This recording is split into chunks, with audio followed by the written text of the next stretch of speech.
Jadi nih, setelah MCU jadi salah satu franchise film terbesar sepanjang masa ya, Lego tuh nggak buang-buang waktu untuk kerjasama dengan mereka. Sedikit ironis, bahkan melihat bagaimana kebanyakan set-set Marvel yang dirilis Lego selama 1-2 tahun terakhir ini kayaknya tuh fokus banget sama film-filmnya MCU, terutama film dari setting Phase 1 sampai 3. Walaupun begitu, Lego bukan berarti lupa sama film-film MCU yang baru pasca Endgame. Kayak yang udah saya review kan, ada 2 set Spider-Man yang mereka rilis yang versi yang No Way Home punya. Juga buat tahun 2025 ini mereka rilis set untuk 2 film MCU yang Captain America Brave New World sama Fantastic Four First Steps. Nah, begitu juga di tahun-tahun sebelumnya, Lego tuh udah rilis set untuk film The Marvels, Shang-Chi, Guardians of the Galaxy, dan lain sebagainya. Cuma nggak semua film MCU tuh dapat perlakuan yang sama dari Lego. Hit yang terbesar keduanya MCU pasca Endgame, yaitu Deadpool and Wolverine, rilis tahun 2024 kemarin, justru nggak dapat set apapun dari Lego. Gila kan? Masa untuk film-film flop kayak The Marvel sama Eternal saja Lego bela-belain rilis set? Jadi apa alasannya nggak ngelakuin hal yang sama untuk Deadpool Wolverine yang jelas udah sukses besar gitu kan? Jawabannya tuh sederhana, karena Lego nggak ingin asosiasiin merek mereka dengan kekerasan.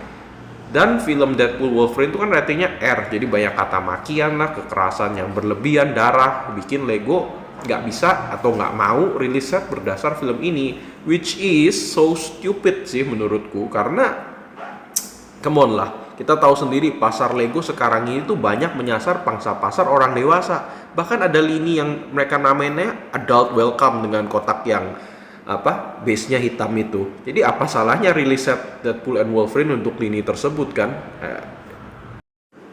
But anyway, keputusan Lego itu justru yang bikin set yang saya bangun dan yang saya review ini jadi super unik. Soalnya set nomor 6866 dengan nama Wolverine's Chopper Showdown ini rilis di tahun 2012. Yes, 13 tahun yang lalu. Dan ini jadi satu-satunya set Lego so far yang menghadirkan minifigurnya Deadpool.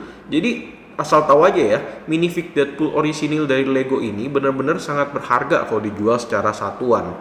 Terakhir saya pernah lihat di marketplace tuh harganya tuh kalau nggak salah ada yang buka sampai 1,8 juta. Gila, tinggi banget deh.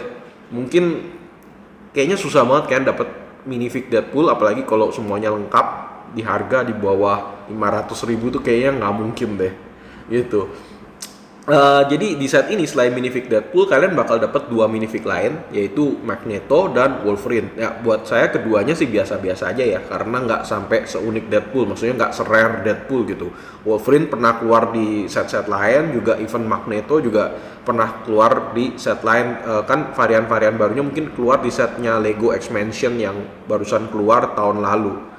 Nah, harus jujur nih bahwa untuk set yang jumlah piecesnya tuh 199, jadi nggak sampai 200 pieces, jualan utamanya set ini tuh memang minifignya gitu. Kalau nggak ya ini set mungkin udah dilupakan oleh waktu gitu istilahnya. Ya saya sih jujur aja nggak merasa buildnya buruk ya. Ada 2 build utama, bukan 2 build utama, mungkin 1 build utama dan 1 mini build sampingan lah. Jadi sepeda motor sebagai side buildnya dan helikopter sebagai build utamanya. Ya, to be fair, baik sepeda motor maupun helikopternya sih build yang cukup singkat ya.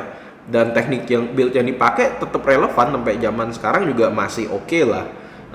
Tapi ya gimana ya, untuk set sekecil ini yang nggak bisa banyak mengharapkan teknik-teknik build advance yang ada di dalamnya kan. Ini tuh mengingatkan saya karena saya pernah juga fantasi Metal Slug, ada yang versi helikopter, menurut saya ya 11-12 lah itu. Saya lebih suka ini sedikit karena desainnya Lego lebih bagus ketika baling-balingnya tuh nggak nabrak sama baling-baling belakang yang itu terjadi di Fantasi yang sempat saya kritik di reviewnya Fantasi itu.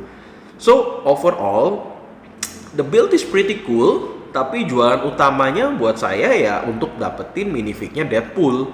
Ya semoga aja ya ke depan itu Lego mau mempertimbangkan merilis ulang minifignya Deadpool ke set-set mereka lagi. Mungkin kalau set yang based on komik kayaknya agak susah, karena sekarang tuh kayaknya Lego tuh sangat anti untuk merilis set Marvel based on komik. Entah kenapa set DC justru mereka rilis yang based on komik gitu kan.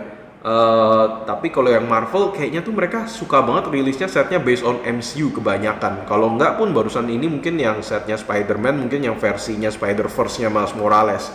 But anyway, tebakan saya kalau misalnya Minifig Deadpool bakal dirilis lagi, itu bakalan nanti datang di saat Avengers Doomsday atau Avengers Secret Wars rilis. Saya nggak tahu Deadpool keluarnya di Doomsday apa Secret Wars gitu. Jadi kalau kalian nggak mau beli set kecil kayak gini dengan harga yang selangit, ya saran saya tunggu 2 atau 3 tahun lagi deh. Pasti harusnya ya, saya nggak berani bilang pasti, tapi seharusnya Lego bakalan rilis karena Deadpool kan harusnya ikut film Avengers itu. So well, I guess that's all. Ini reviewnya memang pendek aja karena set build-nya juga nggak panjang. Overall it's okay, dan I'll see you in a longer review next time. Bye bye, see ya.